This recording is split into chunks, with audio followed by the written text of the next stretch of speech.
নমস্কার, আমি অদিতি। শুরু করছি কলকাতা টিভির নতুন অনুষ্ঠান অদিতির সঙ্গে সাদা কালো। যেমনটা রোজ করে থাকি, একটা বিষয়ের অবতারণা আর সেই বিষয়কে নিয়ে অন্তত দুটো ভিন্ন মতামত এনে হাজির করা, যাতে আপনারা আপনার মতটাকে শানিয়ে নিতে পারেন, আবার আপনার বিরুদ্ধ মতটাকেও শুনে নিতে পারেন। শুরু করব আজকের বিষয়, মোদিজির আমেরিকা যাত্রা, শুভেন্দু অধিকারীর দিল্লি যাত্রা। তবে তার আগে ছোট্ট একটা বিরতি। সেই 1956-তে মজরু সুলতানপুরের লেখা ওপি নায়ারের সুর, সিনেমার নাম সিআইডি, আর শামসাদ বেগমের গলায় বিখ্যাত গান কहीं पे निगाहे कहीं पे निशाना। হ্যাঁ, দৃষ্টি এক জায়গায় কিন্তু লক্ষ্য অন্য। পুরনো খেলা, গুলিয়ে দেওয়ার খেলা। আপনার দেখলে মনে হতেই পারে যে মেসি ডান দিকের গোল পোস্টার দিকে তাকাচ্ছেন, সেখান দিয়েই বলটা পুড়ে দেবেন, কিন্তু না, তিনি বাঁ দিকের জমি ঘেঁষে বল গোলে পাঠিয়ে দিলেন। কहीं पे निगाहे कहीं पे निशाना। তো আমাদের রাজনীতিতে এই খেলাটা কিন্তু বহু পুরনো। শশী থারুর সিপিএম বা এলডিএফ সরকারের খানিক প্রশংসা করছেন বলে ভাবার কোনো কারণ নেই যে তার নজর ওদিকে আছে। হঠাৎ নজর একেবারে ঘুরে যেতে সময় নেয় না। নীতিশ কুমার বা জর্জ ফার্নান্ডেজ প্রকৃষ্ট উদাহরণ।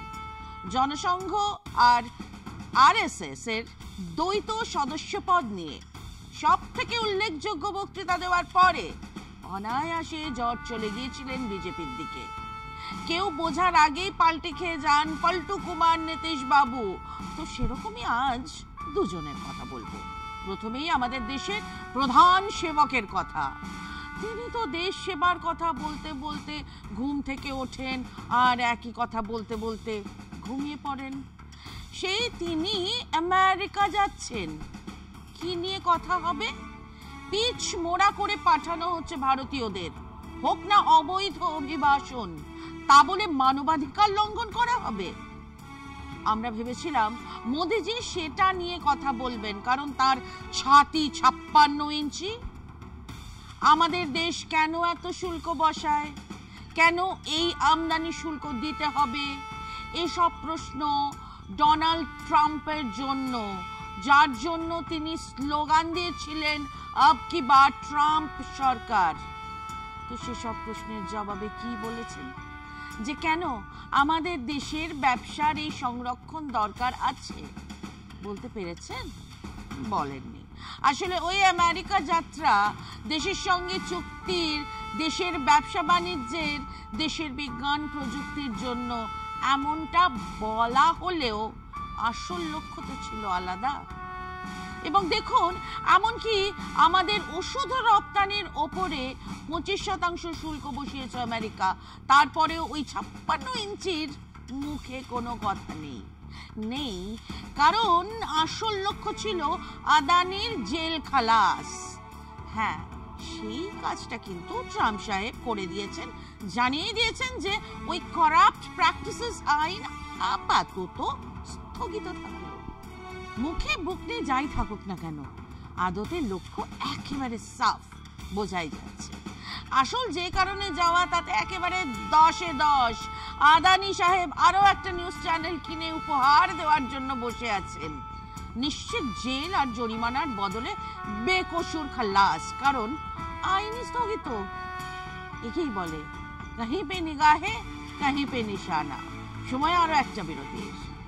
এবারে আসুন, আমাদের দেশের মধ্যেই ওই कहीं पे निगाहे कहीं पे निशाना কথাটা একটু নেড়ে চেড়ে দেখা যায়।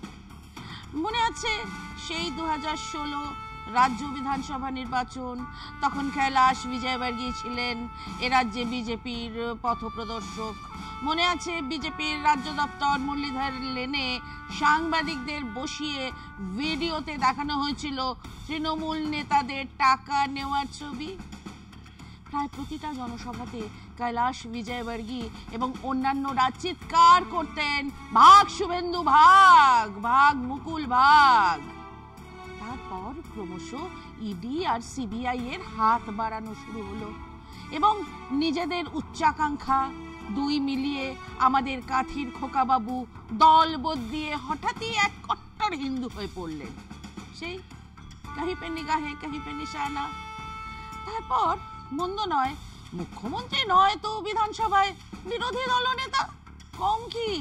কিন্তু এরই মধ্যে আবার গেল সিবিআই এর চাকরি ঘুষের তালিকাতে ভাইয়ের নাম। আবার সেই নাম নিয়ে খিল্লি করছে জগন্নাথ চট্টোপাধ্যায়। কাজেই ওর নাকি মাইনে করা অনুগামী ইউটিউবাররা নেমে পড়েছে মাঠে। জগার কেলেঙ্কারি সব বাইরে, কিন্তু তা তো কেবল জগার কেলেঙ্কারি ছিল না, তা তো বিজেপির কেলেঙ্কারিও ছিল।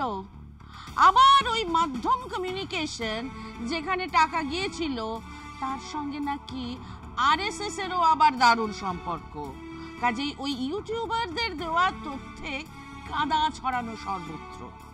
সেই একই কেস, কাहीं पे निगाहे कहीं पे निशाना। কাজেই দিল্লিতেও শোরগোল পড়ে গেছে। এমনিতেই 2021-এই রাজ্যপাট এনে দেব বলেই মাঠে নেমে ধেড়িয়েছেন। তারপর 2024-এ 18 থেকে সাংসদ সংখ্যা কমে 12।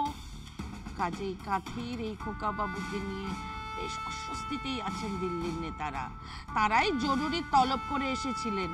দুষ্ট লোকে বলছে উনি ঠিক এই জন্যই খানিক কাদা ছড়াছড়িতে নেমেছিলেন। সবাই ভাবছিল ওই একদা সাংবাদিক জগন্নাথ চট্টোপাধ্যায় ওর লক্ষ্য। তো জানা গেল একেবারেই না, উনি নাকি ওর ভাইয়ের জন্য রক্ষা কবচের দাবিতেই গিয়েছিলেন দিল্লি। রক্ষা কবচ মিলল না, মেলেনি, তা অবশ্য কদিন পরেই জানা যাবে। ওর সেই নাকি পয়সাতে চলা ইউটিউবাররা অবশ্য আপাতত একেবারে চুপ মেরে গেছেন। কাজেই শুভেন্দু বাবুর দিল্লি যাত্রা, মোদিজির আমেরিকা যাত্রার মূল সুরটা কিন্তু এক। ভাই ব্রাদারকে বাঁচানোর জন্য আবেদন নিবেদন করাই ছিল আসল লক্ষ্য। মোদিজি আপাতত সফল, শুভেন্দু সফল কিনা তা বলবে সময়। মতামত জানান আমাদের sadakalo.kolkatatv@gmail.com এই ইমেইলে। আজ আসি, দেখতে ভুলবেন না অদিতির সঙ্গে সাদা কালো।